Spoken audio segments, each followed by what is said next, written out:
সাংবাদিক বন্ধুসকলক ধন্যবাদ জ্ঞাপন কৰিছোঁ। আপোনালোকৰ জৰিয়তে বিলাসীপাৰা জিলাৰ সাংগঠনিক জিলাৰ প্ৰতিজন ব্যক্তিক হোলীৰ শুভেচ্ছা জ্ঞাপন কৰিছোঁ। আমি 2025 আৰু 26 বৰ্ষৰ যিখন বাজেট হৈছে এই বাজেটৰ সম্পৰ্কে আজিৰ এই প্ৰেছ মিটত উত্তীৰ্ণ হৈছোঁ। এইখন সৰ্বজন স্পৰ্শী সৰ্বজন গৃহী এখন ধুনীয়া বাজেট হৈছে। এই বাজেটত প্ৰতিটো শ্ৰেণীক সংযোজন কৰি ৰখা হৈছে। আপোনালোকে দেখক কৃষকৰ পৰা আৰম্ভ কৰি মধ্যবিত্ত শ্ৰেণীলৈকে সবকে এই বাজেটত সংযুক্ত কৰিছে। কৃষকৰ কাৰণে লোনৰ পৰা আৰম্ভ কৰি তেওঁলোকে যে খেতি কৰাৰ পিছত বিক্ৰী কৰিব সেই খেতি কিনাৰ কাৰণে বাজেটত ধন আবণ্টন আছে।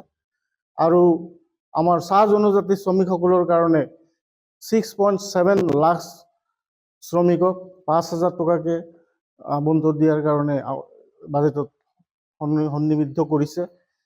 ইয়াৰ উপৰিও আমাৰ অৰুণোদয় 3.0 ইয়াৰ জৰিয়তে 37 লাখ আমাৰ নতুনকৈ অৰুণোদয় আগবঢ়াব। ইয়াৰ কাৰণে বাজেটত আবণ্টন আছে। মহিলাসকলৰ কাৰণে ছাত্ৰ ছাত্ৰীৰ কাৰণে প্ৰতিটো শ্ৰেণীৰ কাৰণে এই বাজেটত ধন আবণ্টন ধৰিছে। এতিয়া চাওক আপোনালোকে ষ্টুডেণ্টৰ কাৰণে প্ৰায় 10 লাখ ষ্টুডেণ্টক এই বাজেটৰ জৰিয়তে মাহিলী 2500 টকাকৈ শ্ৰেণী বিশেষে 2500 টকাকৈ ধন আবণ্টন কৰা হৈছে। যিখিনি স্নাতকটো পাছ কৰিছে তেওঁলোকৰ কাৰণে এককালীন যদি লয় 25,000 আৰু নহ'লে 2500 টকাকৈ মাহিলী ধন আবণ্টন ধৰিছে। প্ৰায় 25,000 নামঘৰৰ কাৰণে ধন আবণ্টন কৰিছে।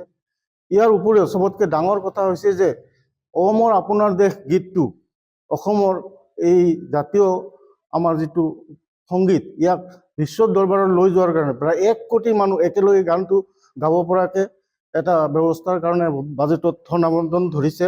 মহিলা উদ্যমী যিটো আঁচনি আছে মহিলা উদ্যমী আঁচনিৰ জৰিয়তে গ্ৰামাঞ্চলত 30 লাখ আৰু নগৰ অঞ্চলত 2 লাখ মুঠতে টোটেল 32 লাখ মহিলাক প্ৰথমতে 10,000কৈ টকা দিয়া হ'ব। তাৰপিছত এই টকা যদি উচিত কামত ব্যৱহাৰ হয় পিছত আৰু টোটেল 35,000কৈ টকা তেওঁলোকৰ নামত এই বাজেটত আবণ্টন ধৰিছে। ইয়াৰ উপৰিও অসমৰ নিজা ছেটেলাইট হ'ব এইবাৰ। যেনেকৈ আমি আগত শুনিছিলোঁ বিভিন্ন দেশৰ ছেটেলাইট হয়, কিন্তু অসমৰ কাৰণে অসমৰ নিজা ছেটেলাইট হ'ব, যাৰ কাৰণে আমাৰ তথ্য আৰু প্ৰযুক্তিত কিমানখিনি আগবাঢ়িব। ইমান ধুনীয়া এটা বাজেট সৰ্বজন স্পৰ্শী হোৱাৰ কাৰণে আমি বিলাসীপাৰা জিলাৰ তৰফৰ পৰা অসম চৰকাৰৰ মুখ্যমন্ত্ৰী মাননীয় শ্ৰী ডক্টৰ হেমন্ত বিশ্ব শৰ্মা ডাঙৰীয়া আৰু বিত্তমন্ত্ৰী আমাৰ অনুপ্ৰিয়া নায়ক বাইদেউক আমাৰ তৰফৰ পৰা ধন্যবাদ জ্ঞাপন কৰিলোঁ।